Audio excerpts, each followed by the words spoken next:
Hello class, कैसे हैं आप सभी लोग। दिल्ली सल्तनत के इस लेक्चर में आप सभी का स्वागत है। यहाँ पे government and economic and social life under Delhi सल्तनत की हम बात करेंगे। देखिए, जब हम दिल्ली सल्तनत की बात करते हैं तो दिल्ली सल्तनत के जो सुल्तान हमें दिखे, उनके अंतर्गत आर्थिक और सामाजिक जीवन कैसा था उसकी यहाँ पर बात करेंगे। अब इसकी बात करने में पहले हमें समझना पड़ेगा राज्य का वास्तविक प्रकृति कैसी थी। तो क्या थी? राजशाही थी। और राजशाही किस पे आधारित थी? सेना पर आधारित थी। राज्य को कई एकताओं में बांटा गया था और एकता के अंदर जो रहते थे उन्हें इक्तेदार, मुक्ति या बल बोला जाता था। एकता जो थी वो ट्रांसफरेबल थी, उसको हेरिडेटरी वंशानुगत नहीं किया गया था, उसे सिर्फ फिरोज शाह तुगलक ने किया था। बलबन ने इक्तेदारों को कहा था कि वो अपना फवाजिल फवाजिल होता है बैलेंस ऑफ इनकम, केंद्र सरकार को भेजेंगे। मोहम्मद बिन तुगलक ने सुल्तान की पावर बढ़ाने की कोशिश की और खुद अपने ऑफिसर रख के टैक्स कलेक्ट किया। जो टर्किश नोबल थे वो मोनोपोलाइज थे, उन्होंने अपनी पावर को बढ़ाया। तुगलक जो थे उसमें मोहम्मद बिन तुगलक जो था उन्होंने अपनी चीजों को स्ट्रॉन्ग करने की कोशिश की, बाकी किसी ने नहीं की। इस्लामिक ओपिनियन था, इस्लामिक लॉज को ये कभी वायलेट नहीं करते थे। उलेमा होते थे उनको ग्रांट देते थे, उलेमा ही स्टेट की पॉलिसीज बनाते थे। तो यहाँ पर बात की जाए तो कोई स्टेट जो था वो रिलीजन पे बेस्ड था। अलाउद्दीन खिलजी एक बार कहते हैं, I don't know what is lawful and what not but I D what is necessary. ये कहते हैं मैं इस्लाम या कानून में क्या लॉफुल है क्या नहीं मैं नहीं जानता। ये कहते हैं मुझे जो आवश्यक लगता है, मुझे जो लगता है ये आवश्यक है, मैं वह कार्य करता हूँ। वो कहते हैं मुझे लगता है ये आवश्यक है तो मेरा कार्य है, अगर मुझे लगता है वो आवश्यक नहीं है तो मैं नहीं करता। Sultan supplemented Muslim laws by framing own regulations. उसने अपने भी रेगुलेशंस दिए जिसे जवातिस बोला गया। बर्नी कहता है इंडिया में सेकुलर कंसिडरेशन था जिसे जहांदारी कहा गया। जजिया पहली बार कलेक्ट किया गया, ऐसा रेवेन्यू था जो लैंड रेवेन्यू के अतिरिक्त था और ये हिंदुओं से कलेक्ट किया जाता था। फिरोज शाह तुगलक ने सेपरेट टैक्स बनाया और जो ब्राह्मणों से भी लिया जाने लगा। सल्तनत के एडमिनिस्ट्रेशन है, प्रशासन की बात करेंगे तो सुल्तान बेटा सबसे ऊपर थे, है ना। इन्हें यामुल खलीफा बोला जाता था, खलीफा के फेथफुल। और लीगल अथॉरिटी इनकी होती थी। ये सुल्तान होते थे जो इस्लामिक वर्ल्ड का खुद को एक भाग मानते थे। पॉलिटिकल, लीगल और मिलिट्री हेड होते थे। सुल्तान कमांडर इन चीफ होता था आर्मी का। कोई इन्होंने पर्सनल या सीक्रेट लॉज नहीं बना रखे थे इन सब चीजों के। इन्होंने सीधे कह रखा था कि भाई जो भी होगा वो क्लियर लॉज होंगे मुस्लिम्स के, इस्लामिक रूल्स के अकॉर्डिंग ये चलते थे, इलेक्शन भी उसी के अकॉर्डिंग होता था। ठीक है, सारे सन्स रूलर बन सकते थे तो सबके पास क्लेम होता था, इस चक्कर में एक दूसरे को मार भी दिया जाता था, है ना। और नोबल होते थे वो एक्सेप्ट करते थे नॉमिनेशन को, तब वो राजा बनता था। मिलिट्री स्ट्रेंथ सबसे बड़ा फैक्टर था, जो गद्दी पे बैठेगा उसके पास ताकत होनी चाहिए। Public opinion however could not been ignored. जैसे Khilji did not enter Delhi, क्योंकि पब्लिक ओपिनियन बहुत जरूरी चीज था। खिलजी तब तक दिल्ली नहीं आए थे जब तक दिल्ली की जनता ने उन्हें एक्सेप्ट नहीं कर लिया, तो उसकी जगह उन्होंने क्या किया था, बलबन के सक्सेसर थे बट वो कभी शीरी में ही रह गए, वो कभी अंदर नहीं घुसे। तो ऐसे होता था कि अगर जनता एक्सेप्ट नहीं करेगी तो आप दिल्ली में नहीं घुस सकते। सेंट्रल एडमिनिस्ट्रेशन में दीवानी वजारत रेवेन्यू डिपार्टमेंट था। वजीर इसका हेड होता था, की फिगर था एडमिनिस्ट्रेशन का। वो मुशरिफ के साथ अकाउंटेंट और जनरल एंड मुस्तिफ ऑडिटर जनरल के साथ काम करता था। कहानी जान मकबूल फिरोज तुगलक ने बनाया था। वजीर थे 18 साल तक, एंजॉय किया पूरी अथॉरिटी रेवेन्यू डिपार्टमेंट के तुगलक पीरियड में। वाटर के लिए वाटरमार्क वजीर का इन्फ्लुएंस रहा है। तुगलक में सबसे ज्यादा वजीरों को काम मिला है और उनको सबसे ज्यादा एक कहता है ट्रेडमार्क क्रिएट कर दिया उन लोगों ने। बल इसके बाद दीवाने अरिज मिलिट्री डिपार्टमेंट था। बलबन एक इंडिपेंडेंट अरीज डिपार्टमेंट बनाया था जिसका हेड अरीज मामलिक होता था। अरीज मामलिक कमांडर इन चीफ नहीं होता था। अलाउद्दीन खिलजी ने इसी में दाग और चेहरा प्रथा स्टार्ट कर दी थी ताकि सैनिक घोड़ों को बार बार ना गिना और सैनिक उस घोड़े के साथ परमानेंट रहे। लार्जेस्ट स्टैंडिंग आर्मी इन्होंने रखी थी अलाउद्दीन खिलजी ने।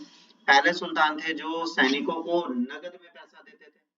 अलाउद्दीन खिलजी ने फुट सोल्जर्स जो रखे थे, ठीक है, और ये सब रखे थे। तो फुट सोल्जर्स को जो सैलरी मिलती थी वो 78 टंका दी जाती थी, ठीक है। और इसके बाद एक और सेना थी जिसका नाम था दरगोहा ए पिल। दरगोहा ए पिल का मतलब था हस्त सेना रखने वाले। इसके बाद दीवाने रिसालत की बात होती है। हेड इसका होता था सदर उस सुदूर, ये रिलीजियस मैटर के बारे में डील करता था। हेड थे दबरे मामलिक जो स्टेट करस्पॉन्डेंस को देखते थे। काजिलुल कजात जो जस्टिस के हेड होते थे। कभी कभार सदर और काजी कंबाइंड माने गए हैं। मुहातिसिब होते थे, पब्लिक मॉडल को चेक करते थे, है ना। अलाउद्दीन खिलजी के टाइम पर इंडिपेंडेंट थे सदर, और इनको रिप्लेस कर दिया गया था दीवाने रियासत से। जो रेगुलेशन करते थे सुल्तान के मार्केट एंड रेगुलेशंस प्राइस का। इसके बाद फिरोज तुगलक ने सेपरेट कर दिया था डिपार्टमेंट पब्लिक ग्रीवेंस का, जिसे दीवाने रिसालत बोला गया, और इसको ऐड करते थे वकील दर। और इसके बाद दीवाने मुस्तखराज एक डिपार्टमेंट था जो रेवेन्यू ऑफिसर्स होते थे उनके लिए, और इसका ऑफिसर होता था आमिर। अब कई और ऑफिसर थे जैसे बरीत इंटेलिजेंस सिस्टम में वकील दर, इंचार्ज है रॉयल हाउस होल्ड का, अमीर हाजिब या अमीर बरबक जो है वो मास्टर ऑफ सेरेमनीज हैं, अमीर मजलिस जो है रॉयल पार्टीज करते हैं, जानदार जो है बॉडीगार्ड्स हैं, तो इन्हें जानदार्स बोला जाता था। अब इकोनॉमी में चेंज हुआ, करेंसी बदली, सिल्वर और कॉपर आया। एक टंका बराबर 48 जीतल होते थे, मतलब एक चांदी का सिक्का 48 तांबे के सिक्कों के बराबर था। कुछ नए क्राफ्टमैन आए, पेपर आया, स्पिनिंग व्हील इन्हीं के टाइम पे आए, खंबात से एक इम्पोर्टेंट पोर्ट बन गया था, इरिगेशन मेथड को बहुत ज्यादा बदला गया, अलाउद्दीन खिलजी ने पोस्टल सर्विसेज को बहुत अच्छा किया। आर्किटेक्चर की अगर बात करेंगे तो इन्होंने आर्किटेक्चर भी बहुत ज्यादा बनाया, जैसे ऐबक दे थे, कुव्वतुल इस्लाम दिल्ली में मस्जिद बनाई है ना, और इसमें हिंदू टेम्पल को बदल के इन्होंने बनाया था, और यहाँ पर बहुत सारी चीजें की, बहुत सारा फ्लावर का काम किया, कुरान की वर्सेस लगाई, 2.5 दिन का झोपड़ा अजमेर में बनवाया। और इसके बाद हरिकेला नाटक रिटन बाय विग्रहराज चौहान, जिसमें इन्होंने पूरा 2.5 दिन के झोपड़े की कहानी लिखी है। कुतुब मीनार बनवाना स्टार्ट किया पर उससे पहले इनकी डेथ हो गई। फिर टॉम्ब ऑफ इल्तुतमिश इन्होंने बनवाया, इल्तुतमिश ने। उसके बाद सुल्तान ग्रही तोम अपने बच्चों के लिए, जिसमें नसीरुद्दीन महमूद जो थे, ये इल्तुतमिश ने बनवाया। उसके बाद इसका कुतुब मीनार का पूरा कंस्ट्रक्शन इन्होंने पूरा किया।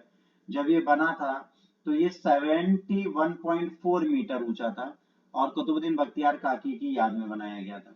4 स्टोरीज था, और तुगलक की डायनेस्टी में इसको फिर से बनाया गया और 5 स्टोरीज कर दी, है ना। बलबन की टॉम पहली थी जो ट्रू आर्क था इंडिया में, तो बलबन का अलग है। फिर अलाउद्दीन खिलजी 2.5 दिन का अलाई दरवाजा एंट्रेंस है कुव्वतुल इस्लाम मस्जिद का, जो इन्होंने बनवाया था। और हॉर्सशू आर्क सबसे पहले यूज किया गया था। सीरी जो दिल्ली की सेकंड कैपिटल है, 7 सिटीज बिल्ड की गई थी, वो यहाँ पे थी। इसके बाद इन्होंने महल, हजार, सुतून और हौज अलाई बनवाया था, तो ये सारा अलाउद्दीन खिलजी ने बनाया था। जमीत खान मॉस्क जो है निजामुद्दीन औलिया की श्राइन है, वहां पे बनाया गया था। तुगलकाबाद गयासुद्दीन तुगलक ने बसाया था। टॉम ऑफ गयासुद्दीन पहली बार है जो हाई प्लेटफॉर्म पे बनाई गई। इसके बाद तुगलक आर्किटेक्चर में स्लोपिंग वॉल्स और बार्टर थे, है ना। बार्टर जो थे फिरोज की बिल्डिंग में नहीं मिलते। तुगलक ने ग्रे सैंडस्टोन यूज किए, उनको यूज करा। डेकोरेटिव डिवाइस यूज की फिरोज ने, जैसे लोटस बनाना। मोहम्मद बिन तुगलक ने जहांपना सिटी चौथी दिल्ली की थी वो बनवाई। इसके बाद फिरोज शाह तुगलक ने हिसार, जौनपुर, फिरोजाबाद, फतेहाबाद बसाया। कहानी जहां मकबूल टॉम्ब बिल्ड की गई फिरोज के रीजन में, पहली बार ऑक्टेंगल शेप यहाँ पर यूज की गई। आर्क और डोम दोनों इस बिल्डिंग में। फिरोज हौजे खास जैसी बिल्डिंग बनाता है। फिर लोधीज आते हैं, सिकंदर लोधी भी बहुत सारे काम करते हैं, इनके कंस्ट्रक्शन आपको दिखेंगे, बालकनीज की और ये सब बनाते हैं। लोधी के जो हैं वो जितने भी बिल्डिंग है वो हाई प्लेटफॉर्म पे बनाई गई हैं, ठीक है, ऑक्टेंगल शेप रखी गई है, ये सारी चीजें और बहुत सारी फीचर्स हैं जो मुगलों ने दिल्ली सल्तनत के लोगों से उठाए। इसके बाद बहुत सारी हिस्ट्री है जिसके राइटर है, जैसे चचनामा किसने लिखी, अनायमस राइटर्स ने, जो बताती है सिंध को अरब ने कैसे कैप्चर किया। फिर तारिकुल अलबरीनो ने लिखी, जिसने इंडियन सोसाइटी और नॉलेज के बारे में बताया। ताजुल मसीर हजर निजामी ने लिखी, पहली ऑफिशियल हिस्ट्री है सुल्तान की। इसके बाद तबकत नसीरी मिनास और सिराज ने लिखी, जो डेडिकेशन देते हैं, सारी इंफॉर्मेशन बताते हैं। फिर तारीख फिरोज शाही शमसे सराज ने लिखी, इंपॉर्टेंट फिरोज शाह रीजन में। फिर फुतुत सल्तिन, ये क्रिटिकली मोहम्मद तुगलक ने लिखा, और के फाइसस फूल बोलते थे, ऐसे नाम में उनकी पुस्तक है। फिर तारीख मुबारक शाही, ये जो है सैयद डायनेस्टी की पूरी हिस्ट्री है। आज के इस लेक्चर में इतना ही। अगर आपको लेक्चर अच्छा लगा, लाइक शेयर सब्सक्राइब करना ना भूलें। गॉड ब्लेस यू और टेक केयर। जय हिंद, वंदे मातरम।